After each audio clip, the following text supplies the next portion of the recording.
trouver ma place. J'avais un travail, un appartement, une vie stable. Et j'étais en train de mourir de l'intérieur. Cette vidéo, elle est pour toutes les femmes qui font pareil, qui survivent en attendant de vraiment vivre. Il y a quelque chose que j'ai réalisé un jour et qui a changé toute ma façon de voir la vie, le corps, la féminité. Et j'ai envie de te dire, la plupart des gens autour de nous sont déjà morts de l'intérieur avant l'âge de 25 ans et attendent juste leur place au cimetière à 80. Mais ça, je pense que toi aussi tu le sais. Et personnellement, j'ai failli en faire partie. J'avais tout ce qui était censé aller. Un salariat, un appartement en colocation, une routine, une stabilité, et je me noyais. Je gérais tout à la maison, la charge mentale, elle était permanente, le genre de fatigue qui part même pas avec une nuit de sommeil. Parce qu'elle ne vient pas du corps, elle vient de l'âme. J'avais cette sensation constante, sourde, de passer complètement à côté de ma vie, comme si je regardais ma propre existence depuis l'extérieur, comme si je jouais un rôle dans une pièce que je n'avais même pas choisie. Et je continuais quand même, parce que c'est ce qu'on fait. On continue, on nous a appris comme ça. Tu n'es pas heureux, tu continues, parce que tu trouveras le bonheur. Jusqu'au jour où ma boss m'a regardée et m'a dit « Florine, rentre chez toi. Mets-toi en arrêt, parce que je vois très bien que là, t'es en train de sombrer. Et dans cet état, tu ne peux pas travailler. » Alors, je l'ai très gentiment dit « Non, ça va aller. » J'ai les vacances dans une semaine. Je suis partie en vacances et lorsque je suis revenue un mardi midi à 11h pour travailler, une de mes collègues m'a clairement dit « Hé, salut Florine. Alors tes vacances, ça a été? Et toi comment tu vas ?» Et j'ai sombré. Je me suis mise à pleurer comme jamais je pensais pleurer un jour. Alors ma boss est venue me voir et m'a dit « Florine, cette fois, il est temps. Je ne veux pas te revoir ici tant que tu ne vas pas mieux et tant que tu n'as pas fait le travail nécessaire pour sortir de cet état. » À ce moment-là, je ne savais même pas que c'était encore une dépression. Alors, on est venu me chercher et je suis rentrée. Et là, toute seule dans cet appartement, quelque chose a lâché. Je ne pouvais pas m'arrêter de pleurer, de crier. Et ça a duré des heures. Et au milieu de tout ça, je me répétais la même phrase encore et encore. Je veux que ça se termine. C'était pas un caprice. C'était pas une fatigue passagère. C'était mon âme qui était en train de mourir littéralement. Et ça, mon corps le savait avant ma tête. Ça faisait des semaines, voire des mois que j'allais pas bien. Que j'avais perdu ce côté solaire, ce sourire que j'ai au quotidien. Alors, quelques semaines ont passé, où j'étais en arrêt. Et à un moment donné, j'ai dit, c'est bon, je vais pas me mettre en arrêt pendant 6 mois. Donc, j'ai quitté ce travail. Pas proprement, je dois l'avouer. J'ai dû faire un abandon de poste parce qu'il refusait de me libérer, de me laisser partir. Avant la fin de mon contrat. À cette époque, on était en février et la fin de mon contrat était le 30 septembre. Alors 8 mois à attendre, no way, c'était pas possible pour moi. Alors j'ai dit non et j'ai jamais donné de nouvelles. Et c'est à ce moment-là que j'ai eu le plus peur pour ma vie. Parce que quand tu quittes une cage, même une cage qui t'étouffe, le vide d'après, le vide qui arrive après ça, en fait, il fait peur. T'as plus rien pour te définir. T'as plus de titre, t'as plus de travail, t'as plus de routine et t'as même plus de rôle à jouer. T'as juste besoin de te retrouver. T'es juste toi, avec toi, et même toi, tu ne sais même plus qui tu es. Tu te poses des milliers et des milliers de questions. Alors, ce que j'ai fait, c'est que je suis partie. Je suis partie voyager. J'ai d'abord rejoint quelqu'un, puis ensuite Bangkok, et après ça, toute seule, à Bali. La première semaine de quand je suis arrivée à Bali, c'était compliqué. Mon visage, il était inflammé depuis des mois. Euh, J'étais ballonnée tout le temps. J'étais en dépression et encore en dépression te le fait subir. Et puis, parlons même pas de mes finances. J'étais à moins 1 500 € sur mon compte bancaire. Émotionnellement, j'étais encore perdue dans le brouillard.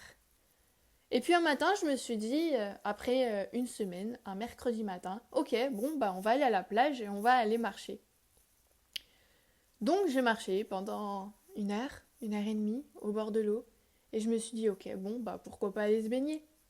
Alors je suis rentrée dans l'océan. Et au moment même où je suis rentrée dans cette eau, j'ai fait un vœu. Et j'ai plongé la tête sous l'eau. Vraiment en immersion totale. Et là, il y a quelque chose que je ne saurais jamais vraiment nommer qui s'est passé. Un éclair. Une présence. Quelque chose qui n'était pas moi, mais qui me connaissait mieux que moi-même. J'avais toujours cru en quelque chose de plus grand depuis des années. À l'univers. On va dire vaguement quelque chose euh, sans forme, sans rien de religieux derrière. Mais là, dans cet océan à Bali, dans cette eau turquoise, en plein sunset, plein coucher de soleil, j'ai su. C'était le Saint-Esprit. Et je n'avais pas besoin de chercher. Je n'aurais même pas su mettre les mots avant cette période-là. Et sauf que là, dans l'eau, sous l'eau, en immersion, j'ai eu cette présence qui m'a touchée. Et comme on dit, le Saint-Esprit touche, frappe à la porte sans prévenir. Alors, quand je suis sortie de l'eau, la Florine que j'étais avant n'existait plus. J'avais juste plus aucun stress. J'ai aucune anxiété. Juste, j'avais trouvé la paix. La paix dans ma tête et la paix dans mon cœur. C'est inexplicable. Honnêtement, je ne peux même pas t'expliquer ce qui s'est passé. Parce que même moi, après des mois, je ne réalise même pas l'envergure de tout ça. Et puis, le compte bancaire. Parlons-en. Je suis sortie de l'eau, j'étais en positif. Je te laisse interpréter tout ça à ta façon. Vraiment, j'ai rien d'autre à dire de plus. Et juste quelques jours après, pareil, je continue à faire des rencontres incroyables qui sont alignées avec cette personne-là à ce moment-là, enfin la personne que je suis à ce moment-là. Et à un moment, je me suis dit, ok, j'ai envie d'entrer dans une église catholique à Bali. Alors je comprenais pas du tout la langue, je connaissais même pas les codes parce que je ne suis jamais rentrée dans une église catholique et encore moins dans une église de mon propre gré. On m'avait forcé lorsque j'étais enfant à aller à l'église, mais pas moi, sans mon envie. Et en fait, je savais même pas ce que je faisais dans cette église à Bali. Juste, j'étais là. Et plus ou moins à la fin de la messe, une voix. Pas une voix haute, mais aussi réelle que si quelqu'un m'avait parlé. Et aussi réelle que si quelqu'un m'avait pris la main. Bienvenue à la maison, Florine. Ah! Ah! Tu entends ça? C'est dans ta tête, mais tu l'entends comme si c'était quelqu'un qui te parlait. Et là, tu chiales. Tu chiales. Et c'est à ce moment-là que j'ai su. J'ai su que j'avais trouvé ma place. Et ce que j'ai compris ce jour-là, et ce que je comprends de mieux en mieux aujourd'hui, c'est ça. Et j'ai envie de t'expliquer. Tout ce que je vivais, la dépression, l'inflammation, la fatigue profonde, la dépendance aux autres, aux hommes, à la validation extérieure, c'était pas juste des dysfonctionnements séparés. C'était mon corps qui me disait « Florine, tu t'es perdue ». Je mettais tout le poids de mon équilibre intérieur sur l'extérieur, sur les gens, sur un travail, sur ce qu'on attend de toi. Sauf que l'erreur quand tu fais ça, déjà ton corps il le sait, et ton système nerveux lui il reste en alerte permanente. Parce que ta sécurité dépend des choses que tu ne contrôles pas. Ce qui a changé quand j'ai trouvé cette foi, et que cette foi m'a trouvé d'ailleurs, c'est que j'ai enfin quelque chose de stable à l'intérieur de moi. Quelque chose qui ne dépend d'aucun homme, d'aucun compte en banque, d'aucun regard extérieur. Juste quelque chose de plus grand que moi. Et aujourd'hui, il y a tout qui repose seulement sur moi et sur cette foi que j'ai en la vie. Et quand tu fais ça, ton corps il répond immédiatement et les changements ils sont dingues, ils sont tellement rapides parce que la vraie féminité elle ne peut pas se vivre dans un corps qui est fatigué, qui est épuisé, qui est en guerre contre soi-même et qui attend la permission d'autrui pour faire quelque chose ou même pour juste exister. Elle vit dans un corps qui se sent tenu, qui se sent en sécurité, qui se sent en lien avec quelque chose de plus grand que lui. Et ça commence par une décision. Pas par une décision de faire mieux ou d'être beaucoup plus discipliné. C'est une décision de ne plus attendre ta place au cimetière et de vivre ta vie. Alors, bien sûr, je ne dis pas que tu dois croire en ce que je crois. Aujourd'hui, je crois en Jésus, je crois en Dieu, au Saint-Esprit, je crois en tout, à la Trinité. Et juste, je te dis que quelque chose a changé le jour où j'ai arrêté de tout porter seule. Le jour où j'ai accepté que je n'étais pas faite pour survivre, mais juste pour vivre. On a une vie. Et pose-toi la question de dire, est-ce que à la fin, à la toute fin, quand tu seras sur ton lit de mort, tu auras des regrets ou des remords? Parce que je préfère clairement avoir des remords que des regrets. Parce que me dire, ouais, j'aurais pu faire ça, mais en fait, j'ai rien fait parce que j'avais peur. Peur de changer, peur de devenir la personne que j'ai toujours voulu être au fond, mais que personne ne validait.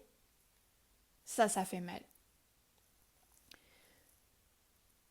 En tout cas, si tu regardes cette vidéo et que tu t'y reconnais dedans, dans l'avant, la personne que j'étais avant, le travail qui t'étouffe, la colocation ou même toute seule ou avec ton conjoint mais que tu sens qu'il y a un truc qui va pas, et la charge mentale aussi, l'impression de passer à côté de tant de choses, de toi, de ta vie, de tes possibilités, de ta grandeur. Sache une chose, ce n'est pas une fatalité. Tu peux changer. Tu peux faire les choses différemment. Et ça commence par une seule chose, une prise de décision. Une prise de décision qui te sort de cette zone de confort. Quelque chose dont tu n'as jamais vécu avant. Tu veux lancer ton business? Lance ton business. Tu veux perdre du poids? Perds du poids. Fais les choses que tu as envie de faire. Si tu veux voyager, pars voyager. Seul, crois-moi que seul, c'est game changer sur ta vie. Tu commences à t'éveiller, tu commences à voir la vie d'une différente manière que ce que tu as appris, que ce qu'on t'a enseigné, que ce soit dans ta famille, à l'école, dans la vie.